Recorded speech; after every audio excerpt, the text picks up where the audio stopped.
Full stop, I have beaten the main game, and there's a lot of spoilers ahead. Pokemon Scarlet and Violet has been out for a while now, and most of us have had the chance to explore every nook and cranny, beat up children in the Elite Four, raise the almost dead, and stop the bullied from becoming bullies or whatever Penny's deal was. Yeah, specifically, I would be asking you to manage the STCs. And that stands for Suck This Cup! I myself have fully completed the deck so I could snag the shiny charm and start hunting those off colors. Like Mega Man, the boy! I know there was a tremendous missed opportunity with their shiny, but I still love them. This title remains a weird one for me because it is without a doubt the most buggy, cut-cornered, and crunch-induced release I've played in a long time. And yet I keep coming back to it. It's probably going to wind up being my most played and enjoyed Pokemon game next to Legends or Black and White 2. I know it's rushed, I know it doesn't reflect the standard of a AAA game, and I know it's not really worth $60 unless you're a Pokemon fan. But it's fun. Outside of the low FPS lighting issues and actual crashes, I think a lot of the bugs are overblown. Most of them that happen are exclusive to multiplayer and don't really break the game at all. They just look incredibly silly. Which is funny because multiplayer is the absolute best part of this game. Pokemon's needed something like this for a while. There were so many instances where multiplayer caused me to laugh incredibly hard. It's so weird because it's almost like a Pokemon MMO in parts. You can just be chilling, doing your own thing, and happen across another player fighting Pokemons. Being able to play through the game with friends is something I've always wanted. Plus, this almost makes having two different versions cool. Because if you travel with a buddy, their exclusive Pokemon will show up in your version too. I ultimately still think that versions of Pokemon is kind of stupid. Legends showed that we don't really need that. These titles at least do a decent job of making it feel more exclusive, with the entire endgame having a different motif instead of just the legendary and maybe a gym leader or two. Speaking of the endgame, the story of this title was definitely a lot cooler than other titles in my opinion, at least near the end. As mentioned in the previous vid, you do have 3 arcs to follow: the gym battles, grocery shopping, and bully hunters. I had quite the giggle when facing the Elite Four because you have to undergo an interview, and if you select that you want to be a champ for fun, they fail you. Which is ironic, because if you're going to tell me that I need to play the meta instead of having fun, you'd think the champs would mix it up a bit and swap types for their final mon instead of solidifying the weakness that one-shot the rest of their team. But there was a bit of a mix-up in the best character in the entire game, Larry. I was so hyped to see him again, and I got my Lucario all set to stomp his normal team, but the son of a gun pulled a patented hashtag Larry mix-up and whipped out the flying team, which ironically was my toughest fight in the entire game because I did not have a balanced team. With 2 fighting types, a grass type and a ground type, I had to struggle to take down the man, the myth, the legend. And then the game had the gall to tell me that Larry wouldn't want Nimona and I having our battle at his work, but then he shows up to the battle at town. It would have made his day, you jerks. Stop giving me dialogue choices that don't actually make any difference. The grocery shopping arc definitely had the most interesting story. As a man with a pepperoni of his own, I'm unfortunately bound to get choked up about sad heckin' Doggerino stories, so of course I was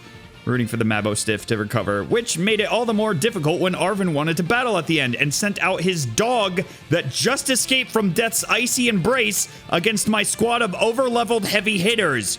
You don't deserve Mabo Stiff, Arvin. He is mine now. Penny's story was... I don't really remember. I know the bullies were the ones being bullied and Penny was the leader, but like, it didn't really grip me at all. Maybe it's because I was so annoyed that Nintendo pulled another of those cliches where they introduced this super cool, suave, and mysterious character who just disappears? Like, where is Clive's backstory? I guess I'll just add him into the pile of people will never know their true identities with Mr. L and Masked Royal.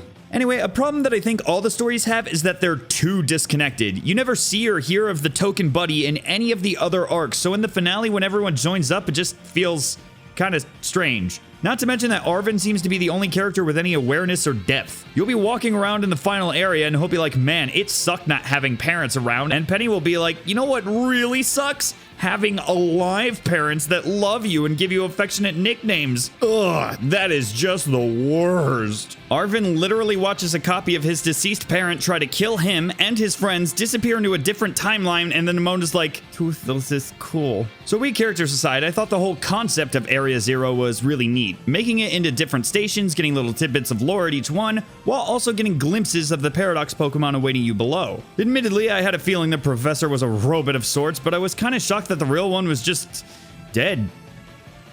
He's dead, or they're dead, depending on your version. Sure, there's been some deaths in games before, and like a ton in the anime. Seriously, what the hell? 46 deaths in the X and Y anime? But most deaths in the past have been like through context, like Blues Radicate, or unnamed NPCs that didn't super impact the plot. But to have one of the main character's parents just be dead, confirmed dead, and have an AI copy calling the shots, well, that was a welcome surprise for me. The final fight was fantastic, and the whole mic drop master ball from their ivory tower is a fantastic way to intimidate the player. I do wish more of the game kind of spent some time building this sequence up. Other than the Titanmon and the book, you don't really get any heads up unless you take the optional classes. Not to mention that Paradox Pokemon are so cool, but by the time you get to them, there isn't really much use for them outside of 6-star raid battles. I do like the new Pokemon this gen. A new favorite of mine is obviously the Mega Man line, but I absolutely fell in love with Pooper and the Claude. Tinkaton is a heavy hitter in-game and in my heart. None of the designs in this title feel overly designed, which was pretty refreshing. I do think Scarlet's Paradox Pokemon are a little more interesting than just robot, but Iron Valiant destroying gender is pretty top. Postgame definitely feels weaker than other titles. Outside of a gym rematch where the leaders still haven't learned that they should stop terrestrializing to the same type, and an incredibly small tournament, there isn't really much else to do. You can hunt down the legendary Pokemon that didn't get the memo this game takes place in Spain, but outside of that, it's mostly just grinding for the event raids. I kind of thought raids were cool at the start because the beats are bopping, but higher level raids are just obnoxious, with the enemies being designed to stall as much as possible.